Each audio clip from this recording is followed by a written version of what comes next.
Welcome to the 2 Degrees C Climate Chat Podcast, your weekly guide to what's happening within the climate around the world. My name is Neil Vinnikirk, the Executive Director and a founding member of 2 Degrees C. Along with co-founders Dr. Carsten Schein and Jenny Disson, we cover issues relating to the climate crisis. So join us as we explore in the 2 Degrees C Climate Chat.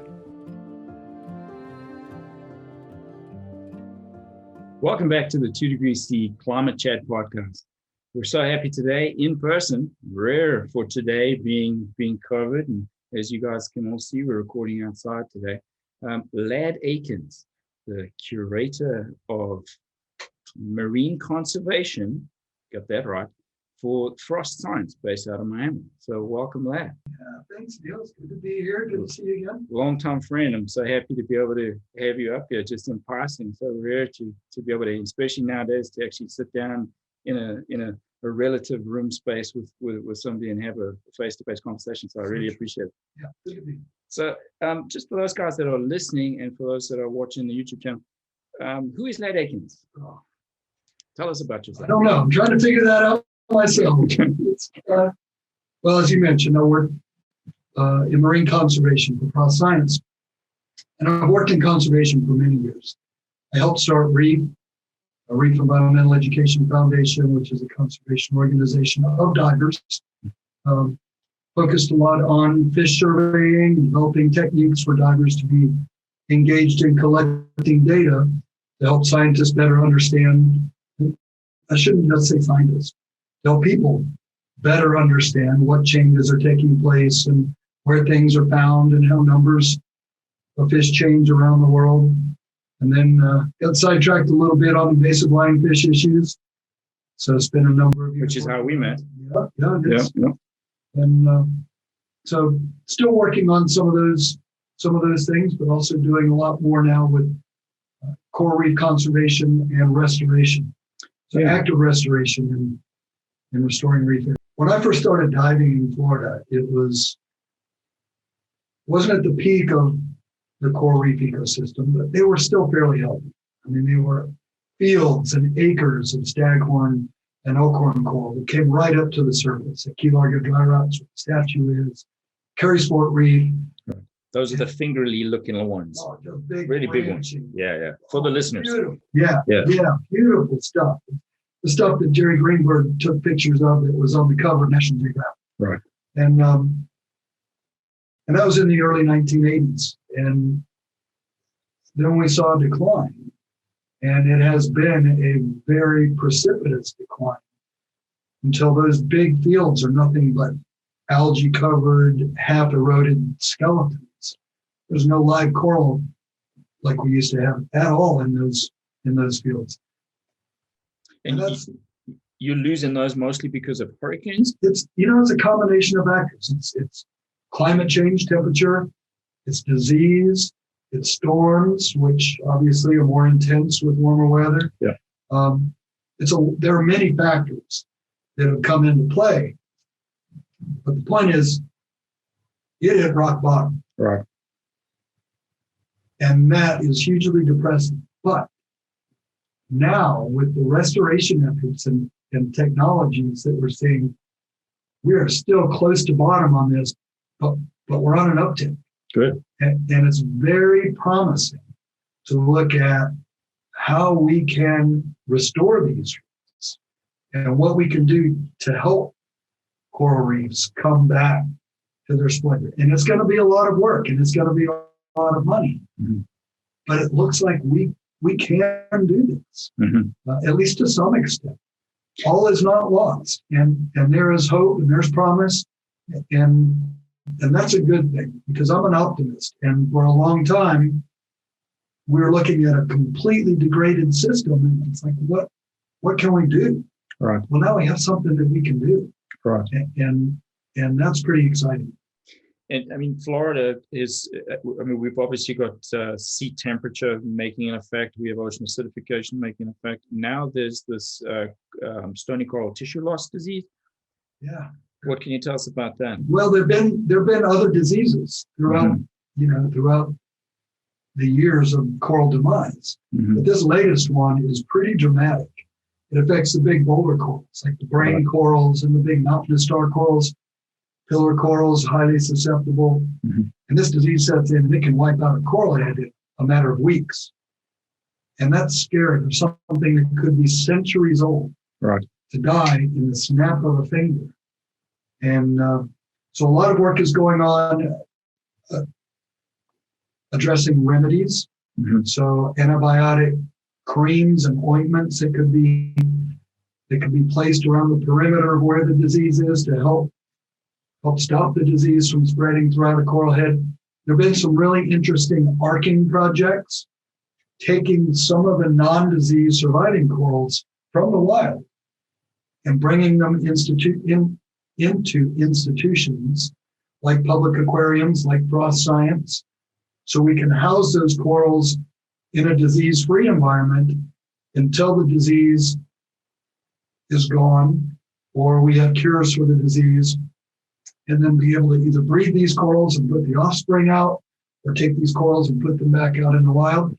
So there's some genetic genotypes of corals, pillar corals in particular, that are not found anywhere in the wild anymore. The only place they're found are in museums like Frost Science, Florida Aquarium, and other American zoos and aquarium facilities. And that's kind of scary. But at the same time, we're successful at keeping those corals alive in these zoos and aquariums. And when the time comes, being able to reproduce those corals and reintroduce them. And those reefs that you're reintroducing them onto, do you see a change in the fish or the biomass really, after some time? Yeah, well, there are studies that are looking at. I don't know that anything has been conclusive yet to show that everything comes back when you put the corals back. We're still somewhat in the infancy. And most of the coral restoration has been around the branching corals like staghorn and elkhorn, which are very quick growing, call them weedy corals, but that's kind of a negative image. I mean, they're still very important to the health of the reef. But some of the corals we're losing are the super slow going boulder type corals that take a very long time to come back. So we're in the infancy of restoring those, and it may take many years for those to come back. But as far as the fish life go, do you see the herbivorous fish and then the carnivorous fish following them as well, coming back to those areas? I don't think those studies are in yet. Gotcha. I don't think those data are available to show that, yes, if you do this to a reef, this is what comes back. Gotcha. But so we need more data. We need more data, and we need more restoration, because it's more than just those particular corals. Sea urchin. Let's talk sea urchin. Sure, love sea urchins. I used to hate sea urchin. So did I. I was a surfer. Right. Back when I didn't know any better. Those of us that have been around long enough to remember, these things are these big black pincushions that inhabit shorelines and coral reefs. The density of urchins in the Caribbean and in Florida used to be about 3 to 5 sea urchins per square meter of reef. Right. Imagine that. Every square meter of reef, 3 to 5 urchins. These are big things. Very prominent, very important grazers of algae. Right. And they don't just eat algae, they scrape all the way down to the very clean, hard calcium carbonate surface. So they are removing algae, but also creating super clean surfaces for new corals to settle. Right. So when corals reproduce, the eggs and larvae need a place to drop down and start a new life. Yeah. Without a clean surface, they can't do that. So we lost 97 and 98% of the urchins throughout all of the Caribbean due to a virus back in the early 1980s. Right. And they've never really come back. A few isolated places a little bit, but most of the Caribbean, still a fraction. We're talking 3% of the historical population of the urchins have come back. So through some new technologies and efforts. We're both relocating urchins to key reef areas so that they can graze on algae. And when we have high densities of urchins, they can reproduce effectively because they have to be close together to have effective reproduction. And we're working, Florida Aquarium's doing some pretty neat stuff with the University of Florida in the lab to spawn sea urchins, rear them, and then be able to outplant those urchins back out to the reef. Mm-hmm. So that's a non-coral, but very critical reef inhabitant that we're working on restoring. Yeah, because, as sea temperature goes up, so does the algae value, correct? Yeah, algae thrives on those warm temperatures. Mm-hmm. Yep. So when we talk about restoring coral reefs, people think corals, but it's more than that. It's going to be corals. It's going to be urchin. It's going to be sponges. It's going to be all those critical components that make up a very connected ecosystem. And we've been pretty good so far at the coral part. Mm-hmm. We're just starting on some of these new things.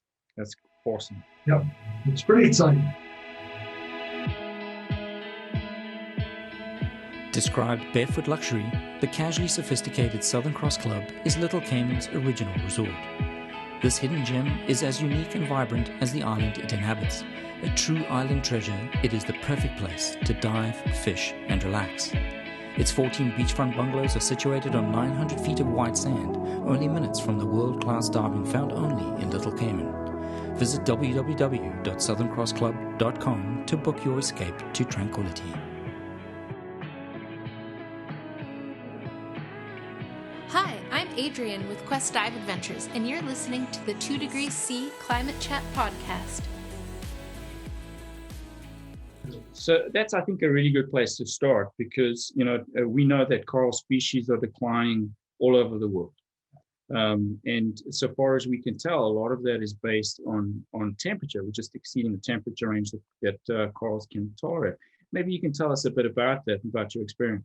Well, for the listeners who don't know, corals are not found worldwide. They're found in a fairly narrow band of tropical, primarily, environments. So they need warmth.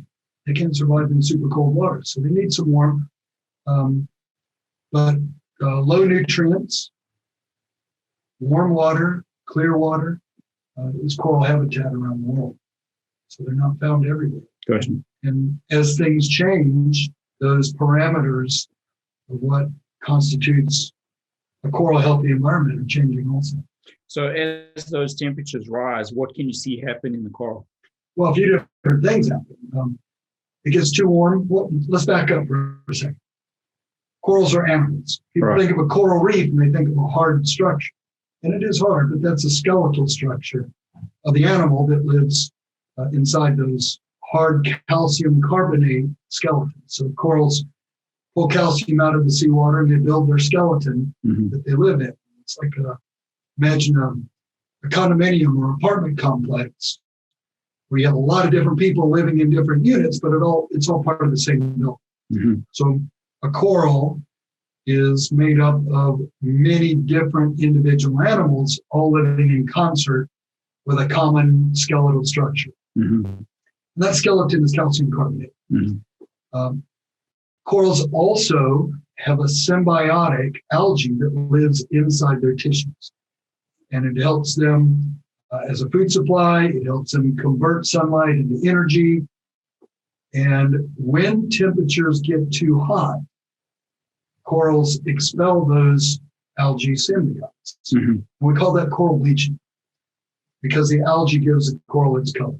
And when the algae is gone, you have basically a clear coral animal. You see the white skeletal structure underneath it. And if it's just a temporary scenario, if it doesn't last too long, the algae will come back into that coral tissue as temperatures drop, and the corals can handle that. But if it's prolonged, corals don't do well, and it can actually kill the corals. Right. So that's not a good thing. And I've actually seen a couple of years, 2 years now because of COVID, but 2 years ago I dived in the Maldives where some of those beach corals had actually gone an extra step further when they'd gone to these very bright fluorescent colors. What's happening there? Because are they able to come back from that stage, or is that really the last? Well, if it's, like I said, it's temporary, if it's short term, typically the algae will come back into the tissues and corals can recover. But if you're taking away a key part of the nutrient cycle and the energy cycle of the coral for a prolonged period, bad things happen. Diseases can set in, and we're seeing that in many places now. So it may not be the actual temperature itself that kills the coral, but it increases the susceptibility to other factors like diseases that can kill the coral. Right. Now, you're busy with this Reef Restoration project. What's that about? Oh, it's amazing. Let's say 10 years ago, the thought process in protecting coral reefs was to set them aside as a marine protected area and let them recover without undue influence. And now we're realizing they can't do it on their own. They need help. But at the same time, some amazing new techniques and technologies have come along that have enabled us to raise corals in offshore nursery and even breed them on land and be able to outplant those back out onto the reef. So in effect, we're helping restore corals like we restore forests by replanting trees. Yeah. And there have been some great collaboration. University groups, I work very closely with the University of Miami and Nova Southeastern University, nonprofits like Sea Corps, Military Veterans Group. I don't know if you've talked with Force Blue yet, but they're an amazing group that's working on this issue. So all of us are coming together, these unique collaborations, and going out to restore these coral reefs. And what's happening is it started with individual corals. You grow the corals in a nursery until they're big enough to survive, take them out to the reef, cement them on the reef. But now we're looking at other reef components because it's more than just corals. So we're doing some pretty unique work with sea urchins, looking at sponges, all those key components that make up that complicated, connected coral reef system. Yeah, you make a good point about the economic value of reefs. And I know that quite a bit of work has been done of late to try and pin numbers in specific areas around the world of what these kind of statistical values are to an economy of a particular nation. Yeah. And I think in the US, the US reef system is economically valued at about $3.4 billion, and I think globally about $375 billion. But, you lived in Key Largo, right? Yeah, still do. Mm-hmm. And, Key Largo is quite a popular area, not just for divers, but also for fishermen. Can you see much of a transition that's occurring to those guys in their daily lives with regard to sea temperature changing the environment? I haven't seen that, but we know a few things from the science behind sea temperature change in marine life. We know that certain things are temperature dependent to determine their sex, like turtles. If it's too warm, they all end up being one sex, which is not good for the longevity of their species. We know that certain things reproduce more or less depending on temperature. And certainly with ocean acidification, we also know that many organisms have calcium as part of their skeletal structure, and that can affect marine life. So we may not have the absolute data that said Joe Fisherman just lost 30% of his business because temperature went up. But we know temperature is going to have an effect on the livelihoods of those people that depend on the ocean. Gotcha. And that's true of, if we go into ocean acidification, also true of anyone in an industry that has any calcium carbonate structure, oyster fisheries or lobstermen or any animal that's creating that calcium carbonate structure. With so many wonderful destinations around the world to choose from, a little help can go a long way. Quest Dive Adventures is your premium adventure travel company, offering a wide and diverse selection of destinations to choose from, with dive adventures from the Pacific to the Caribbean, and adventure travel from Costa Rica to Africa. Quest Dive Adventures offers packages including flights and accommodations, activities, transfers, diving, and more. Everything to enjoy your perfect vacation. What's your quest?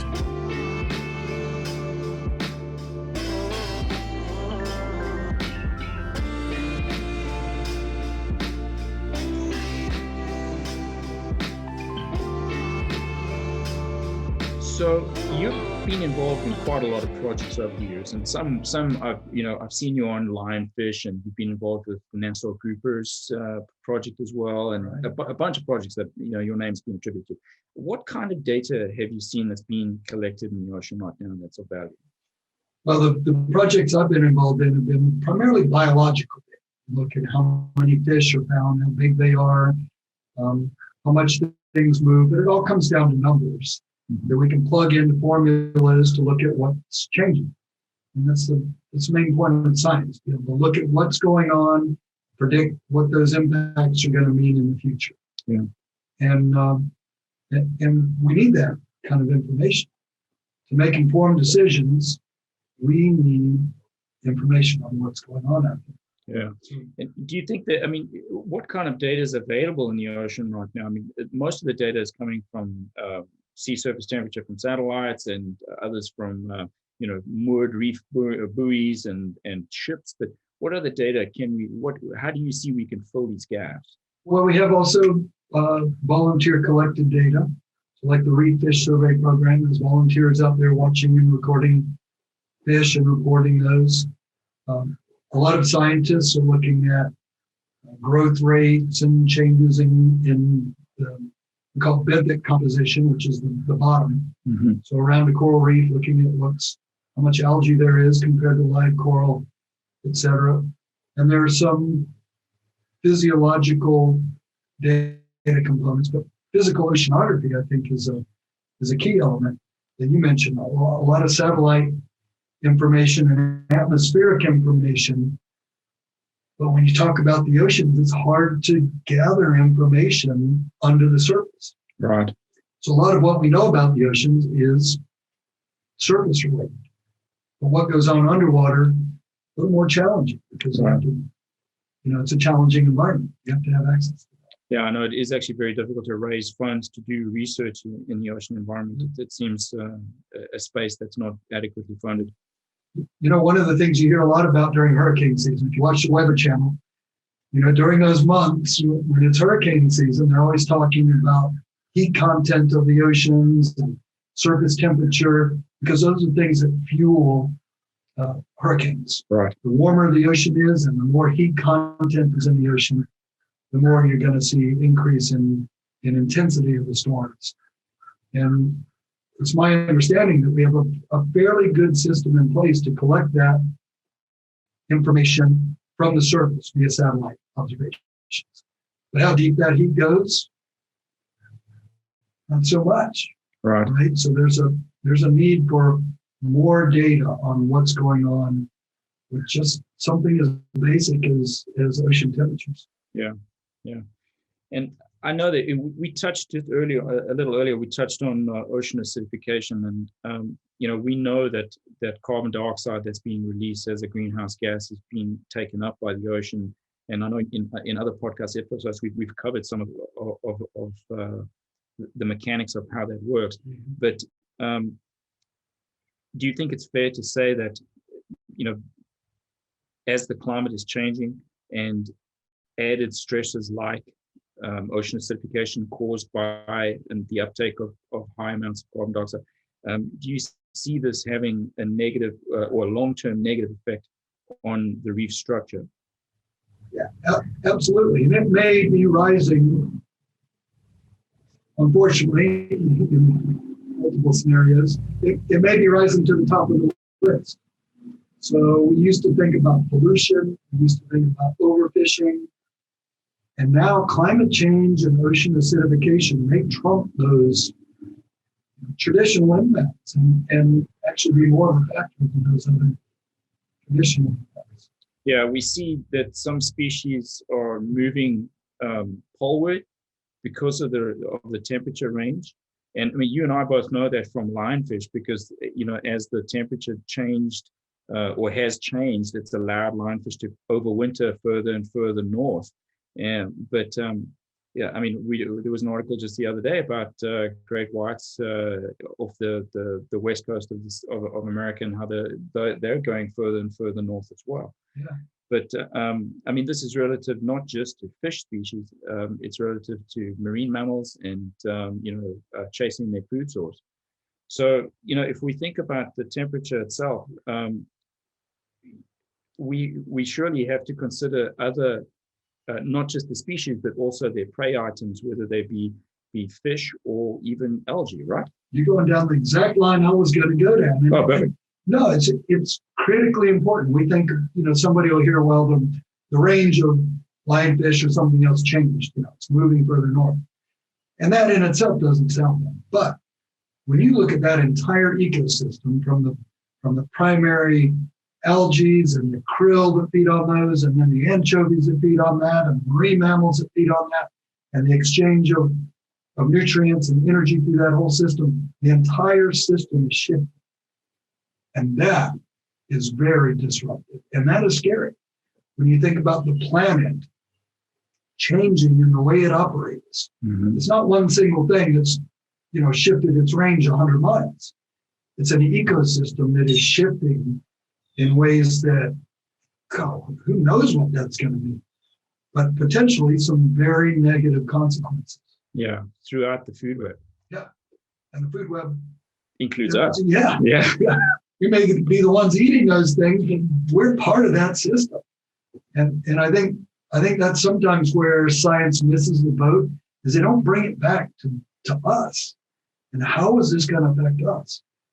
And when you talk about a degraded coral reef, losing the structure, having storms intensify, shoreline damage and erosion, fisheries, declining, all those things affect us. And that makes it important to us and relevant. So what would you like to see happen as far as,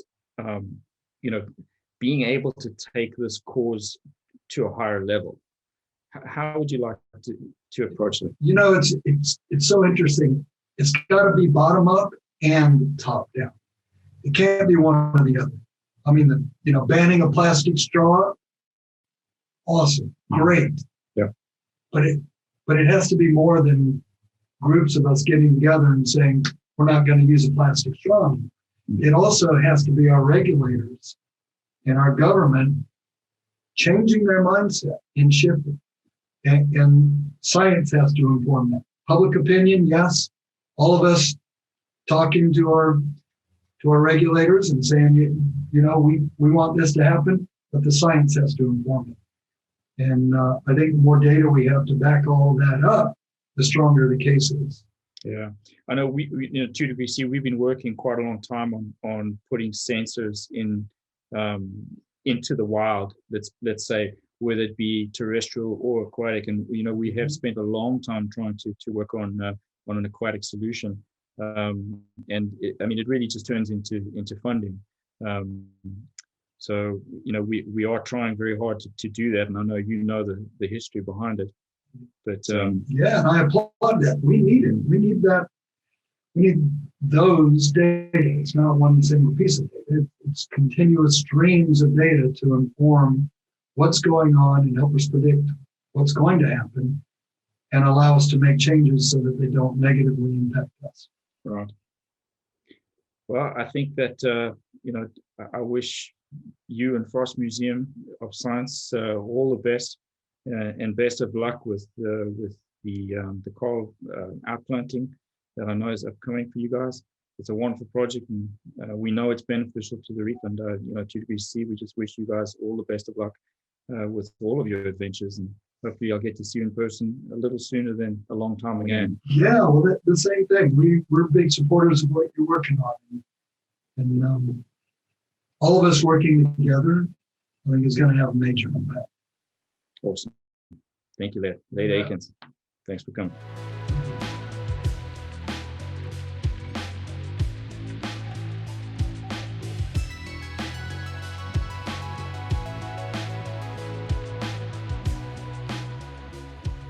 I'd like to pivot out to some news now.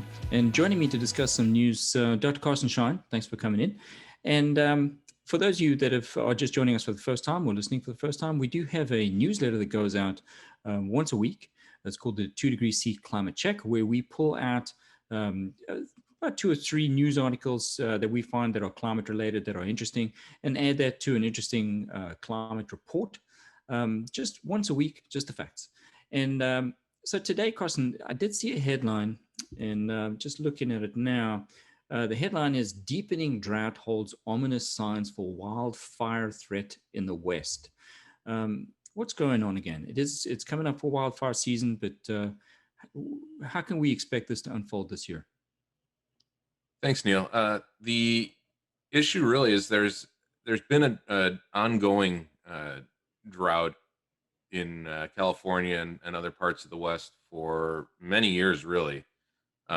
It's ebbed and flowed for here and there, but on the most part, things are getting a bit drier. And this year, in fact, reservoirs have been at their lowest levels in a long time, if on record. Snow melt happened pretty rapidly early on in the spring, so there's not a lot of river flow through there, and the fuels, the vegetation and such is really at its driest level ever, I think. So it's a recipe for really significant chance for wildfire activity. I mean, you can have these situations and not get a major wildfire season. I mean, that all depends on things like lightning strikes, carelessly tossed aside cigarettes, things like that, out of control campfires. But it's a sign that there needs to be a great deal of vigilance out there right now, because conditions are so favorable for significant wildfires that could eclipse last year's record fires in places like Napa and such. And this is because there is the understanding that we are entering, I see the word mega drought, but I'm hesitant to use it. It's mega drought is sort of an uncertain term. In a place like California and such, places in California and parts of the West, drought condition is always relative, and this area has been fairly dry for many years now. It could be considered part of an emerging mega drought that may last many more years, especially if the climate change projections are correct.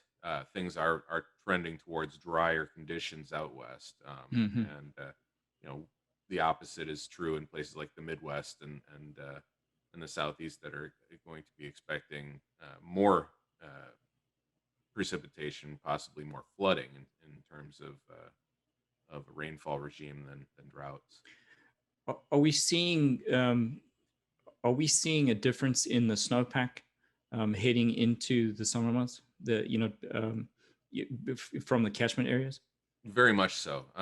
In places such as California, the winter snowpack has been decreasing annually for several years, and it's also, the spring warm-up is occurring sooner, which of course is causing an earlier melt-off, freshet season, and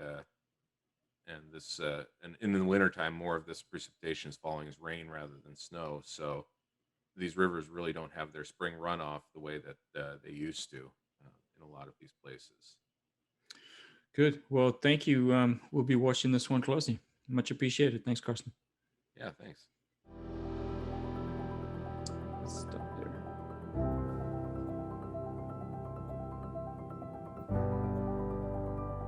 Thanks for listening to today's episode of the 2 Degrees C Climate Chat. If you have a question you would like answered, a topic for discussion, or would like to be a guest on the show, please leave a comment below. We'd love to hear your stories and climate journeys, and if you like what you've heard today, please like, subscribe, and comment wherever you hear your podcast. Thanks for listening to the 2 Degrees C Climate Chat podcast. Next week, we'll be interviewing Dr. Christy Foster, the Executive Director of the Tillamook Estuaries Partnership. So be sure to check back in then, or find out more about the stories you just heard by visiting our blog at 2degreesc.org and connect to others like you via our social media. We'd love to hear your stories on climate journeys, and if you like what you've heard today, please like, subscribe, and comment wherever you hear your podcasts. Thank you to our sponsors and partners without which this podcast is not possible, with special thanks to Seren Media for producing today's episode. To find out more about our partners, please visit our website, and if you'd like to become a sponsor or partner, please email us at podcast@2degreesc.org.